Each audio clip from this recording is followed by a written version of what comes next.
we have a Colts insider that's giving the rumored trade package that the Indianapolis Colts will offer for the Bears' number one overall pick. We're going to talk about that, how it fits the Bears' needs. We're also going to look at some more veteran free agent targets that the Bears could go after. We're going to do all that and more right after this. You are now tuned in to Chicago Bears Central, your number one place for all Chicago Bears news and content. All right, Bears fans, welcome to another episode of Chicago Bears Central, the number one spot for everything Chicago Bears related. I'm the host here, Haize. Follow me at CEO Haize right off the top, and we're going to talk about this rumored trade that was given by James Boyd of The Athletic. He's a Colts insider, and he said that the trade package that the Colts could offer for the Chicago Bears could be the number 4 overall pick in this year's draft, the number 35 overall pick in this year's draft, and a 5th round pick, all in this 2023 draft, and then an additional 1st round pick in the 2024 draft. Now, what this trade does for the Chicago Bears, it helps them move down.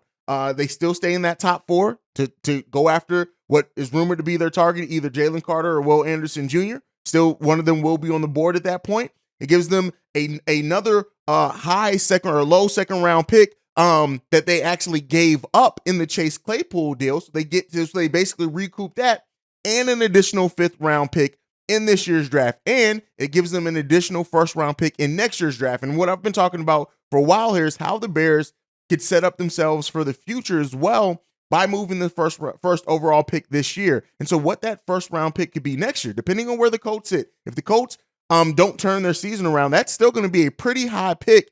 And you guys know I already kind of have my target in Marvin Harrison Jr. I'd love the Bears to go after next year, but we're way too ahead to be getting into that. But I look at this package and saying that this is a deal that really does bring a lot of what the Bears could be after in getting in trading this year's number 1 overall pick. I think this is a solid return back for the Chicago Bears. And again, maybe the Bears don't get everything, or maybe the multitude of picks that some people have been expecting and hoping the Chicago Bears are going to be able to get by trading the number 1 overall pick. But they still do get a hell of a package. They're basically getting 4 picks back for trading 1. And so, with the way that Ryan Poles is drafted, if he is confident in his ability to scout and things like that, it gives a great set of assets for this year's draft. And then potentially, especially depending on how good the Colts are or aren't this year, that could be another 1st round pick that the Bears look to go after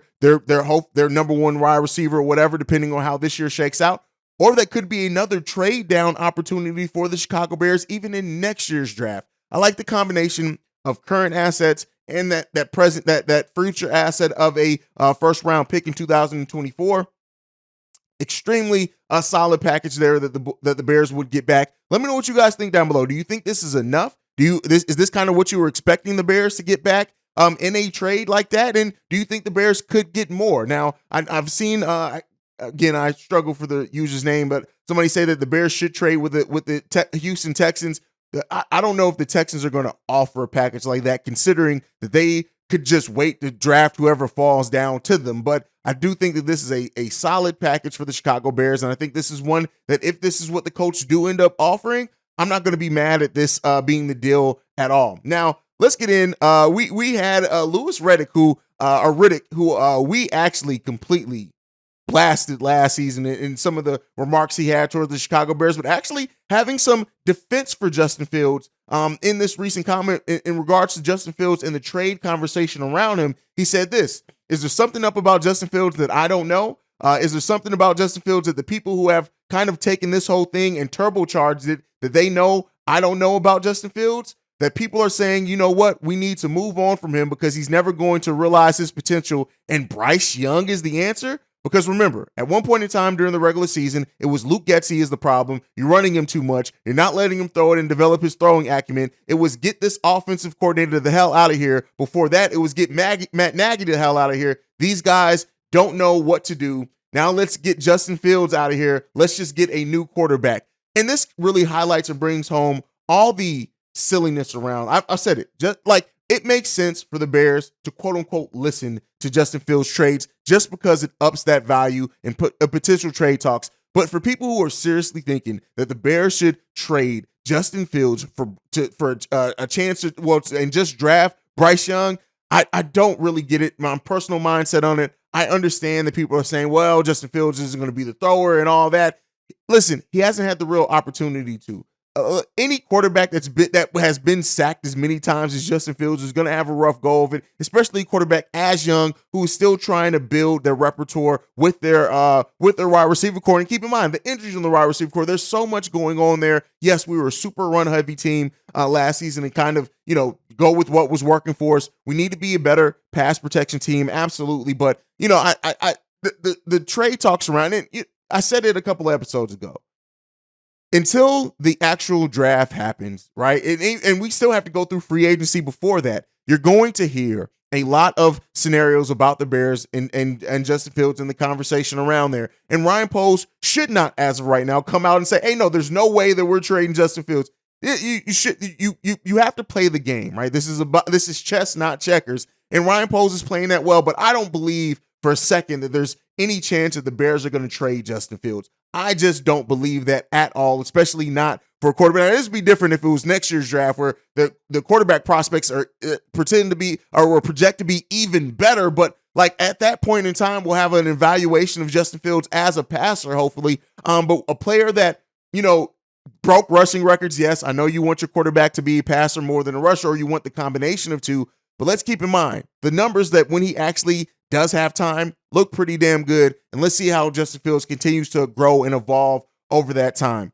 All right. Next up, I want to talk to you guys about a couple of free agent targets for the Chicago Bears in this upcoming free agency. And this next one isn't quite a free agent yet, but if Robert Woods with the Tennessee Titans is released, could this be somebody that the Chicago Bears go after? Now, this is a guy who Ryan Poles was actually interested in last season.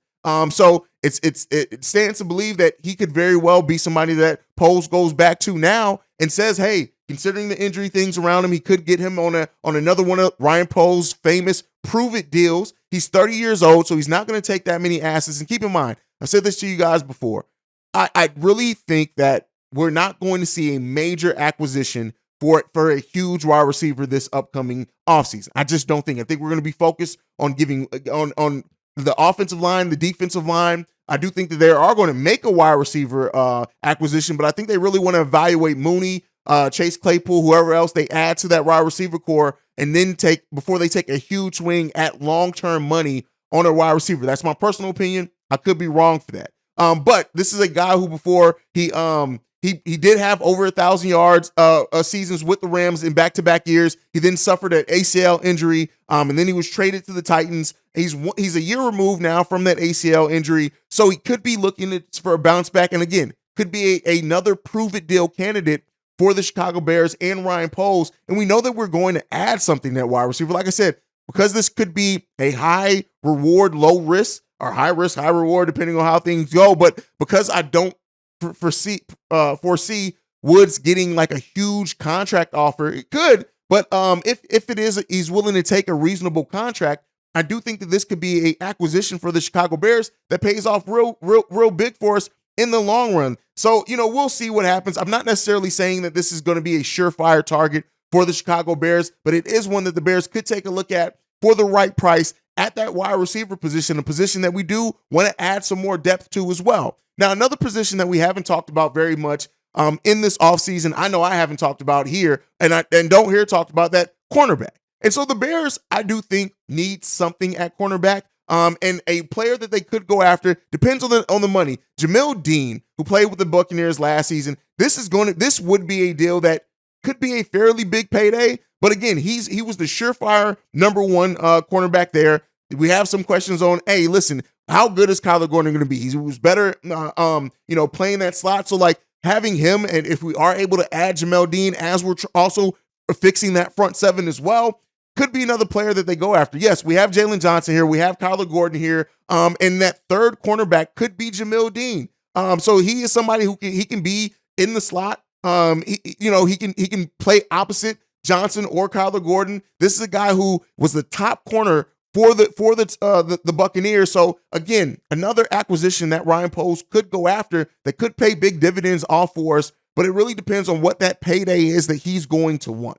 That's the biggest question there. And if he wants a huge payday, Ryan Poles may not be willing to give that in an evaluation season. Or if he sees Jamel Dean as being that player that just is can come in and really help define that defense and that secondary, he may be willing to pay that money for him. So again, another player that I think the Bears should keep an eye out on as we get ready and prepare for free agency, which is, it's going to be here quicker than we know. And I know another target that, we've talked about and some people doubt if we're going to spend the money. Tremaine Edmonds is another one that I just think, listen, we have one starting linebacker under contract going into next season, and that's Jack Sanborn. We have no other linebackers that started last year under contract. So because of that,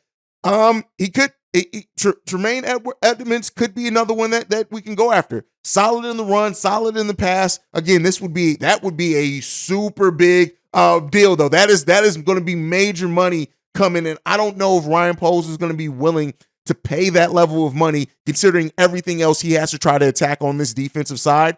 But another one that we could look at as well. So let me know. Still covering some free agent candidates, things like that the Bears could take a look at as we go towards free agency. But that is it for today's daily episode. Tomorrow's Friday. It is the mailbag episode, so please get those mailbags in, and we'll tell you how to do so, either an email, text, or a phone call, voicemail. And here in a second, make sure you're following us at Chi Bear Central on every social media platform. You can send us any feedback, questions, comments, concerns, ChicagoBearCentral@gmail.com. And then lastly, if you want to leave a text message and our voicemail for our mailbag episodes, the number to do so, 773-242-9336. We are the number one spot for everything Chicago Bears related because of you guys. And like I like to end every episode on, bear down. Love you guys.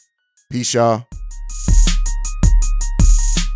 This has been a presentation of the Break Media.